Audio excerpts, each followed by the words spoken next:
A'udzubillahi minasyaitonirrajim.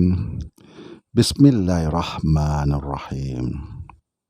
Allahumma salli ala Sayyidina Muhammad wa ala ali Sayyidina Muhammad.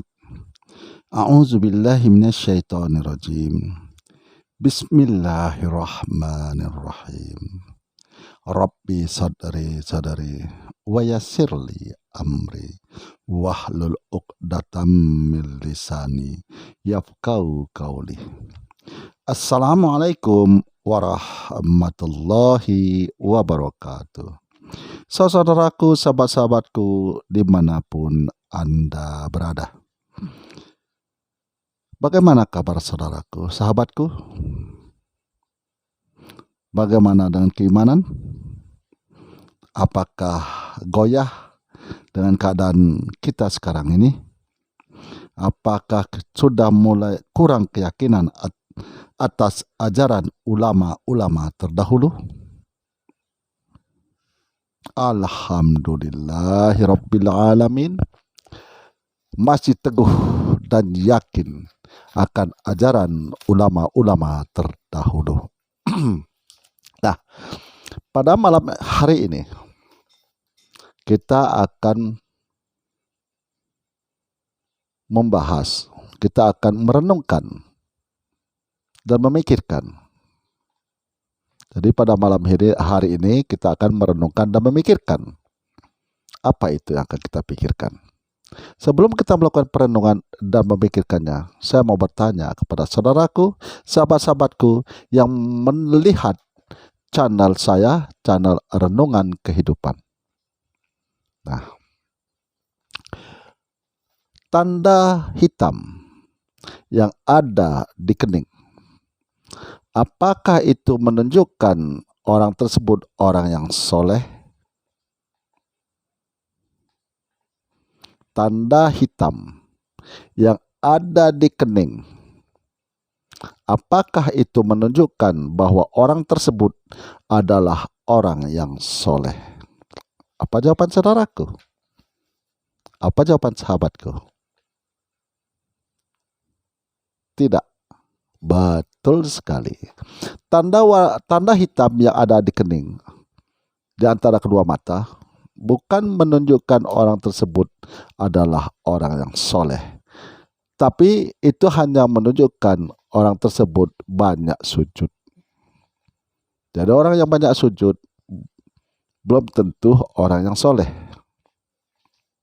Nah, karena kesolehan itu akan terlihat dari sikap dan perkataan. Perkataannya mengatakan apa dia? Menyampaikan apa dia?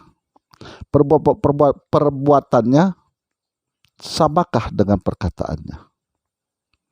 Nah, kenapa selama ini kita selalu mempunyai paham atau pengertian bahwa orang yang mempunyai tanda hitam di keningnya itu adalah orang yang soleh? Nah, ini berdasarkan daripada firman Allah yang ada dalam Al-Quran pada surah Al-Fat.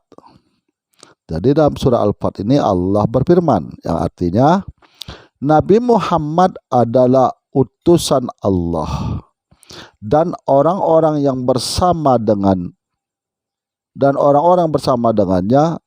bersikap keras terhadap orang-orang kafir, yaitu orang-orang yang memusuhi agama Islam. Maka sahabat dan Nabi pun keras bagi orang-orang kafir yang memusuhi agama Islam. Tapi orang kafir yang tidak memusuhi agama Islam, kita bersahabat lunak. Nah, itu yang dicontohkan.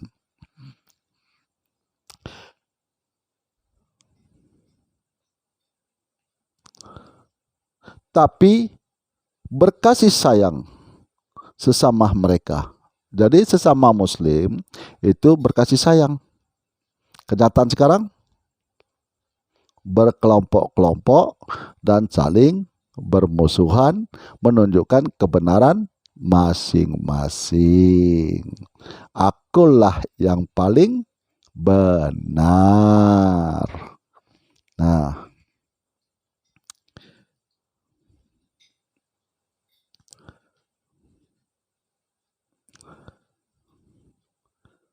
kamu melihat mereka rukuk dan sujud, mencari karunia Allah dan keridhaan-Nya. Pada wajah mereka tampak tanda-tanda bekas sujud.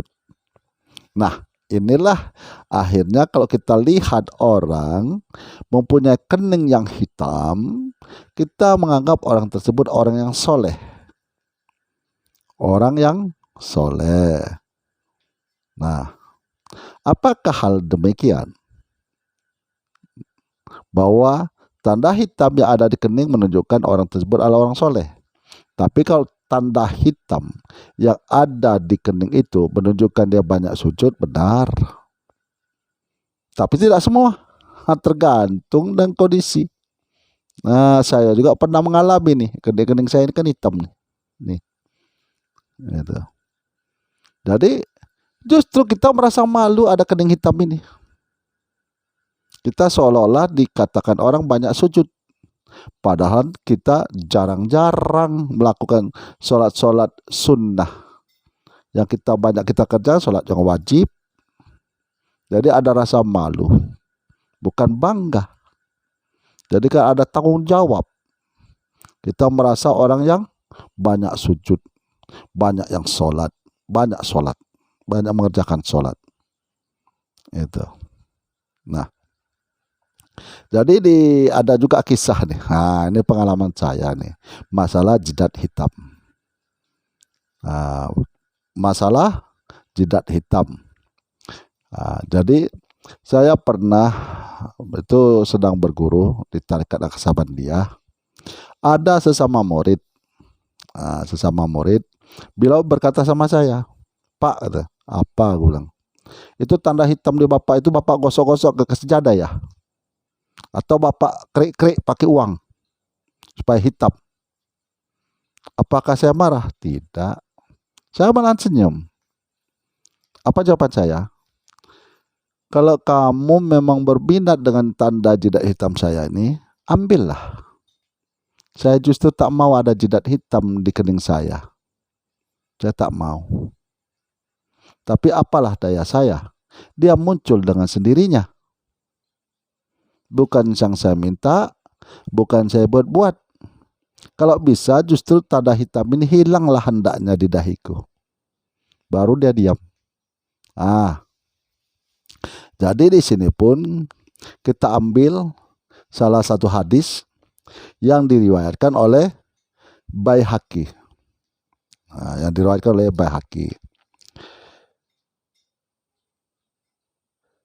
Hadis ini diriwayatkan oleh Salim Abu Nar.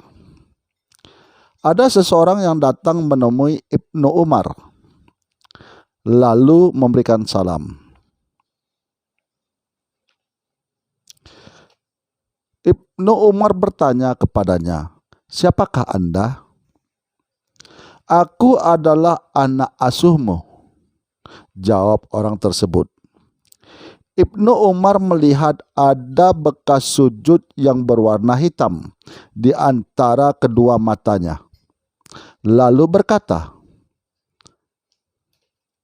"Bekas apa yang ada di antara kedua matamu?" "Sungguh, aku telah lama bersahabat dengan Rasulullah Sallallahu Alaihi Wasallam, Abu Bakar, Umar, dan Utsman. Apakah kamu lihat ada bekas tersebut pada diriku?" Jadi di dalam hadis ini menerangkan bahwa Ibnu Umar pun tak mempunyai tanda dahinya berwarna hitam, tanda dia bekas sujud. Para sahabat pun berdasarkan dalil ini tidak ada tanda hitam di keningnya. Rasulullah pun tidak mempunyai tanda hitam di keningnya berdasarkan hadis riwayat Baihaqi. Nah, jadi di sini betapa malunya kita yang mempunyai tanda di dahi warna hitam. Seolah-olah kita ini orang yang soleh, orang yang banyak sujud. Padahal dahi hitam mungkin itu digosok-gosokkan sengaja lama di sejadah. Atau seperti tuduhan kawan saya tadi, bahwa dikerok supaya jidat itu warnanya hitam. Nah, jadi jidat hitam itu bukan menandakan orang tersebut adalah orang yang soleh. Belum. Nah, yang dimaksudkan inilah tanda sujud itu tadi apa? Bercahaya, keluar sinar dari mukanya. Nah, ini bisa kita lihat dari satu hadis bahwa di yaumil kiamah Nabi kita, Rasul kita, Nabi Muhammad Sallallahu Alaihi Wasallam menandai umatnya dengan bercahayanya wajahnya, keningnya, semua anggota badannya kena uduk, mengeluarkan cahaya. Itulah dia tahu bahwa itu adalah umatnya bercahaya. Itu bukan dari tanda kening berwarna hitam. Jadi saya ulangi sekali lagi, Nabi Muhammad, Nabi kita, Nabi Muhammad Sallallahu Alaihi Wasallam menandai umatnya di yaumil kiamah dengan keluarnya cahaya bersinar bekas anggota uduknya, bukan ditandai dengan dahi yang hitam. Nah, yang dikhawatirkan perihal dahi hitam ini atau jidat hitam ini dimanfaatkan oleh orang-orang Khawarij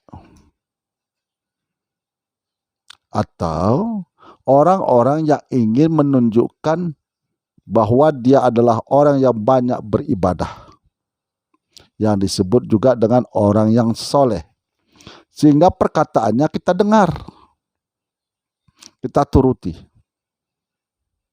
Nah, ini yang kita bahayanya. Seolah-olah dia paham, mengetahui akan ajaran agama Islam, sehingga kita terpana, terpesona hanya dengan memandang jidat hitamnya. Padahal di yaumil kiamah Nabi kita, Rasul kita, Nabi Muhammad Sallallahu Alaihi Wasallam tidak pernah melihat umatnya dari jidat hitam, tapi Nabi akan menandai umatnya itu dari bekas uduk, bekas anggota uduk yang terkena air uduk. Nah, inilah saudaraku dimanapun Anda berada, yang setia menonton channel saya, channel Renungan Kehidupan. Mudah-mudahan kita tetap Allah perteguh iman hakul yakin kepada Allah, tidak tergoyahkan dengan keadaan. Yang kedua, semoga Allah memberikan hidayah, rahmat, dan redahnya di setiap halayan napas kita. Tetap dilindunginya kita di jalan yang lurus, jalan ihdinas siratal mustaqim, di jalan yang dirahmati dan diredohinya, bukan di jalan yang dimurkai atau di jalan yang disesatkan. Dan bagi saudaraku yang mengalami sakit, baik yang dirawat di rumah sakit ataupun yang dirawat di rumah, saya tetap mendoakan semoga saudara diangkat penyakitnya, pulih seperti sedia kala, beraktivitas sebagaimana mestinya. Akhirul kalam, saya akhiri dengan Assalamualaikum warahmatullahi wabarakatuh.